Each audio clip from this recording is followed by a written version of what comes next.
नाज़रीन, ये जिस एआई रोबोटिक कुत्ते की आप तस्वीर देख रहे हैं, इसका ताल्लुक चाइना से है, लेकिन ये इस वक्त पूरे भारत के लिए दुनिया में जगहसाई का बायस बना हुआ है। हुआ कुछ इस तरह से जी कि इंडिया ने अपने आप को एआई प्रोग्रेसिव मुल्क साबित करने के लिए एक नुमाइश का या समिट का इनकाद किया, जिसमें पूरे भारत से वहाँ की यूनिवर्सिटीज़ थी, कॉलेजेस थे या इस तरह के रिसर्च एंड डेवलपमेंट के जो इदारे थे, चाहे वो सरकारी थे या प्राइवेट थे, उनको मदऊ किया गया, उनके स्टॉल्स लगाए गए और फिर पूरी दुनिया से आप कह लें कि 100 से ज़ायद मुल्कों के नुमाइंदों को बुलाया गया। ये दावे किए गए, खैर वहाँ पर लोग आए भी और मोदी खुद इसमें इंटरेस्ट ले रहा था। वो वहाँ पर आने वाले मेहमानों को खुद विज़िट के लिए लेके जाता था, वहाँ पर जाकर भारत के हवाले से या भारत की टेक्नोलॉजी के हवाले से बताता था कि किस किस अदारे के क्या क्या प्रोटोटाइप्स हैं या हम जो है वो एआई की फील्ड में किस तरह से आगे बढ़ रहे हैं। ये इजलास 3 दिन तक जारी रहा भारत में, लेकिन फिर क्या हुआ जी एक दिन कि इसी नुमाइश के दौरान भारतीय सरकारी टीवी के ऊपर एक इंटरव्यू चलता है और उस इंटरव्यू में एक रोबोट को इसी नुमाइश के अंदर कलाबाजियां लगाते हुए देखा जाता है। और फिर वहाँ जो इंटरव्यू देने के लिए खातून मौजूद होती हैं, ये स्टॉल जो था वो गलगोटिया यूनिवर्सिटी, एक प्राइवेट यूनिवर्सिटी की तरफ से लगाया गया था और यहाँ पर जो खातून नुमाइंदा थी इस यूनिवर्सिटी की, वो ये दावा करती हैं जी कि ये रोबोट जो है वो इनकी यूनिवर्सिटी के स्टूडेंट्स ने बनाया है। और फिर ये मामला जो है वो सरकारी चैनल के ऊपर सामने भी आता है और जब भी ये मामला सरकारी चैनल के ऊपर सामने आता है, साथ ही जो भारतीय वुज़रा हैं वो इसे अपने ट्विटर के ऊपर शेयर भी करते हैं और कहते हैं जी कि ये है प्रोग्रेसिव इंडिया या एआई में बढ़ता हुआ या तरक्की करता हुआ इंडिया। लेकिन जैसे ये मामला सोशल मीडिया के ऊपर हाईलाइट होता है, साथ ही कुछ चाइनीज़ आप कह लें कि पेजेस की तरफ से या चाइनीज़ इदारों की तरफ से ये दावे सामने आ जाते हैं जी कि ये रोबोट चाइना में एक आम तौर पर बिकने वाला रोबोट है, ये आपने नहीं बनाया, यानी कि ये इंडिया की इस यूनिवर्सिटी ने नहीं बनाया, बल्कि ये चाइना में आम तौर पर फ़रोख्त होता है और इसकी कीमत भी कोई लाख या 2 लाख रुपए है और लोग इसे वहाँ पर खेलने के लिए, बातें करने के लिए आम तौर पर इस्तेमाल कर रहे हैं। और उस कंपनी का नाम भी फिर सामने आ गया। फिर ये हुआ कि जब ये मामला सामने आया कि एक तरफ प्रोग्रेसिव एआई इंडिया जो है वो उसका चेहरा दिखाया जा रहा था, साथ ही इसी यूनिवर्सिटी के स्टॉल पे एक आप कह लें कि जदीद किस्म का जो ड्रोन है, यानी कि जिसे टकराने के बाद जो हिट होता है तो वो गिरता नहीं है या वो ख़राब नहीं होता, जिसे स्ट्राइकर आप कह लें कि ड्रोन कहा जाता है,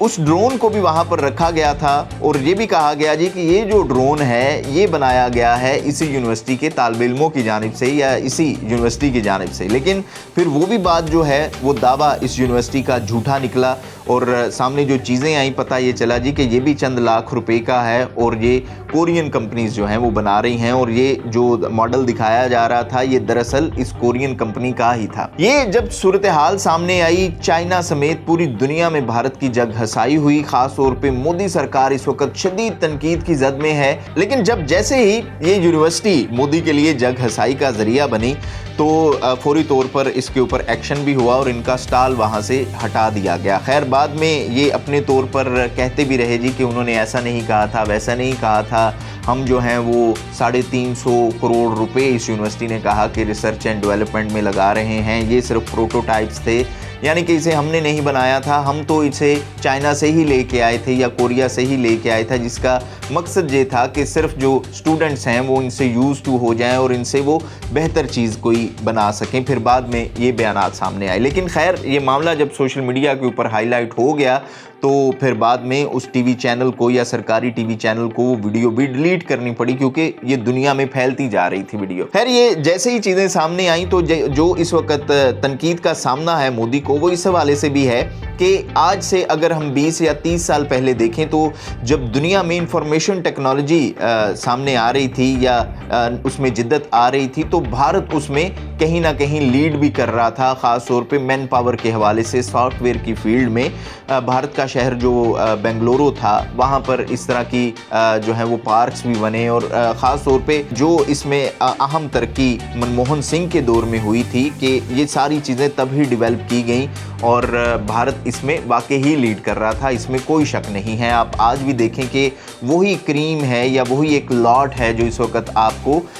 गूगल में या दूसरे सॉफ्टवेयर कंपनीज में बैठी हुई आपको नज़र आएगी। लेकिन अब ये जो मामला है एआई का कि इंफॉर्मेशन टेक्नोलॉजी से दौर एआई में मुंतकिल हो गया है, जिसमें एक तरफ अमेरिका लीड कर रहा है, जिसकी हम कंपनियां जानते हैं कि ओपन एआई है, इसी तरह जेमिनाई है, ग्रोक है, और इसी तरह उसका जो इस वक्त मद्दे मुकाबल है दुनिया में वो चाइना है, जो कि डीप सीक से उसका मुकाबला कर रहा है। तो कहीं ना कहीं भारत भी अब इस मुकाबले में घुसने की कोशिश कर रहा है, लेकिन जो तनकीद इस वक्त हो रही है वो इस वजह से है कि आपने पूरी दुनिया के लोग वहाँ पर इकट्ठे किए और अपना एक दावा किया कि आप एआई टेक्नोलॉजी में भी चाइना और अमेरिका को कम्पीट कर रहे हैं या उनके साथ चल रहे हैं। लेकिन मोदी जिस वजह से तनकीद के निशाने पर है कि सिर्फ दिखावे के लिए एक नुमाइश रखी गई, उसमें ये नहीं देखा गया कि कौन सी चीज़ कहाँ से आ रही है, उसका बैकग्राउंड क्या है। जो वहाँ पर स्टॉल लगाए गए, जो कि आपने पूरी दुनिया के लोगों को दिखाने के लिए वहाँ पर लगाए थे, उसके लिए कोई आपने क्राइटेरिया नहीं सेट किया। किसी ने उसके ऊपर किसी से पूछा नहीं कि आप ये जो चीज़ लेके आ रहे हैं ये आपने बनाई है या नहीं बनाई,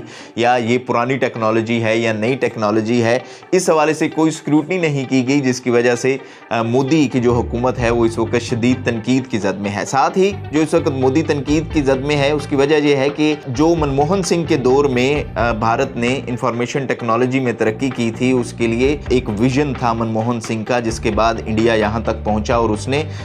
मनमोहन सिंह ने अपने दौर में या कांग्रेस ने अपने दौर में इसमें बहुत ज़्यादा इन्वेस्टमेंट भी करवाई थी लोगों की, और इसके लिए एक बजट भी बहुत ज़्यादा मुख्तस किया गया था। लेकिन अब क्योंकि एआई का दौर है, इसके लिए अगर आपने भारत ने मुकाबला करना है चीन का या अमेरिका का, तो उसके लिए आपको बजट भी ज़्यादा मुख्तस करना पड़ेगा। लेकिन अगर एआई टेक्नोलॉजी के लिए की रिसर्च के लिए अगर हम देखें कि भारत की जानिब से या मोदी की जानिब से जो बजट मुख्तस किया गया है वो 1% से भी कम है, वो 0 पॉइंट कुछ इसके इर्द गिर्द बनता है, जिसकी वजह से मोदी इस वक्त फिर तनकीद की जद में है। आप इस वाले से क्या राय रखते हैं कि क्या भारत जो है वो अमेरिका और चाइना के साथ इस दौड़ में शामिल हो सकता है, या अगर वो शामिल है भी तो आपके मुताबिक वो इस वक्त किस पोजीशन पर है? अपनी राय का इजहार जरूर कीजिएगा। देखते रहिएगा न्यूज़ अलर्ट। इस वक्त प्रोफेसर नेहा सिंह मेरे साथ मौजूद है जो